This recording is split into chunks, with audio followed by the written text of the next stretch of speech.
koleksi Al-Quran di Museum Asmaul Husna. Bagaimana cara atau adab membaca Al-Quran? Adab membaca Al-Quran adalah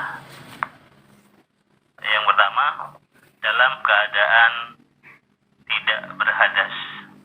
Orang yang membaca Al-Quran hendaknya tidak dalam keadaan hadas, baik hadas besar maupun hadas kecil.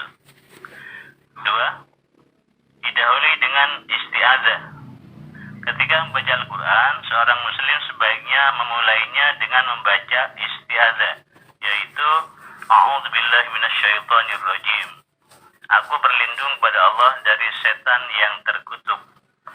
Apabila memulai dari awal surat, maka setelah membaca isti'adzah, dilanjutkan dengan membaca basmalah, lalu membaca ayat-ayat. Jika tidak di awal surat, maka cukup membaca isti'adzah saja. Khusus untuk surat At-Taubah, meski mulai dari ayat pertama, tidak perlu membaca basmalah, cukup dengan membaca isti'adzah saja. Yang ketiga, membaca secara tartil. Artinya, atau yang dimaksud dengan baca secara tartil adalah membaca Al-Quran dengan suara yang jelas dan sesuai dengan kaidah tajwid yang benar. Selanjutnya, memerdukan suara.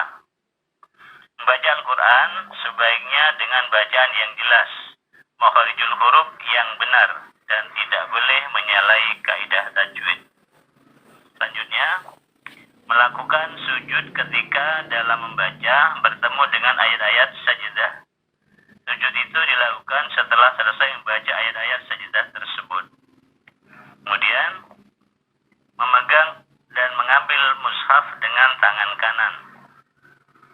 Selanjutnya, menghadap ke arah kiblat. Kemudian, membaca dengan sikap khusyuk dan tenang. Terus, memakai pakaian yang layak dan menutup aurat.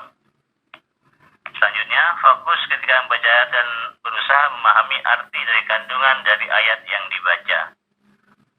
Kemudian, memperhatikan tanda waqaf dan tanda baca lainnya. Selanjutnya, mulut dalam kondisi tidak berisi dengan makanan dan minuman saat membaca Al-Quran. Dianjurkan untuk membersihkan mulut sebelum mulai membaca Al-Quran. Surat yang membaca Al-Quran, suara orang yang membaca Al-Quran tidak boleh mengganggu kehusuan orang yang sedang melaksanakan sholat.